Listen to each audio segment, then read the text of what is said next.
We have the Trauma Nurse Core Curriculum course going on this week. This course is training nurses to become trauma experts when it comes to taking care of trauma patients.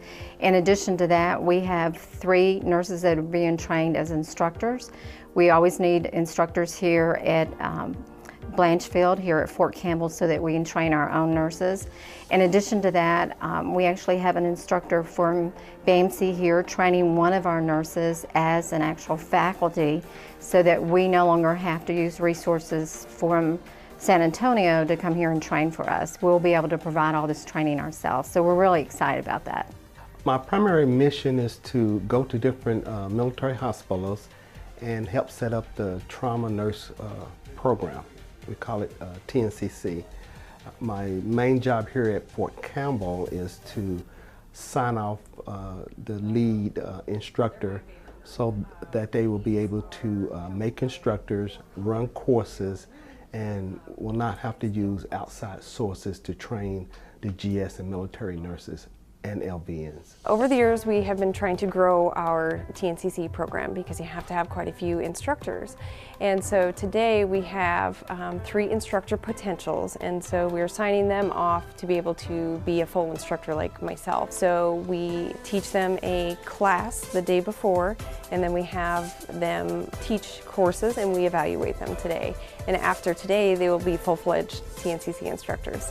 The course is very strict in the requirements that you have to make to become an instructor. So I took the course myself about 11 months ago, and you have to score a certain percentage on your written test up in the 90th percentile, and then as well as your hands-on portion, you have to meet all the criteria during that.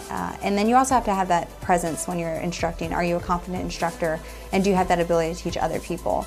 Your evaluators at that time during the test will let you know whether or not they feel that you meet that qualification, and then once they decide that, then you go on to the instructor course, and you'll go through the course, and at that time they'll determine again whether or not they feel that you're best to teach other people. Trauma care is a systematic process, and we teach them how to address the most life-threatening things first, and by addressing the life-threatening things that can harm a patient first, we can better help them.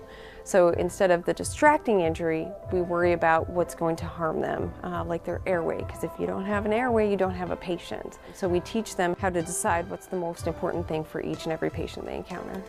And then there should be another securing band, which I see you have. Yeah. I think you're missing your band This here. training only serves to increase our competency here as a hospital, as an emergency department, as a community.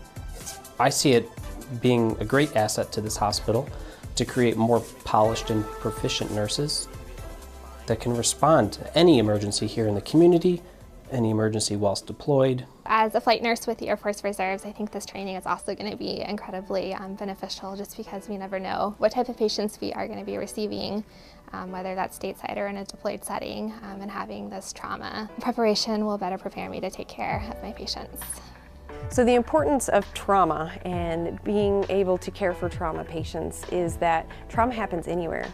We have a really unique opportunity. We have active duty service members, and then we also have a lot of civilians.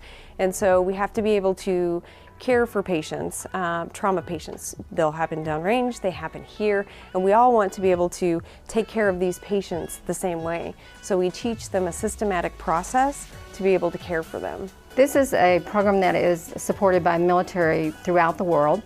And the reason why it's important is that it helps our nurses be prepared to handle any trauma. And it's all about readiness. And so if the trauma happens in the battlefield, they're able to jump in and know how to prioritize. You can't get distracted by minor injuries. You have to focus on those things that are very life-saving. And so what the nurses are learning in this course is how to prioritize.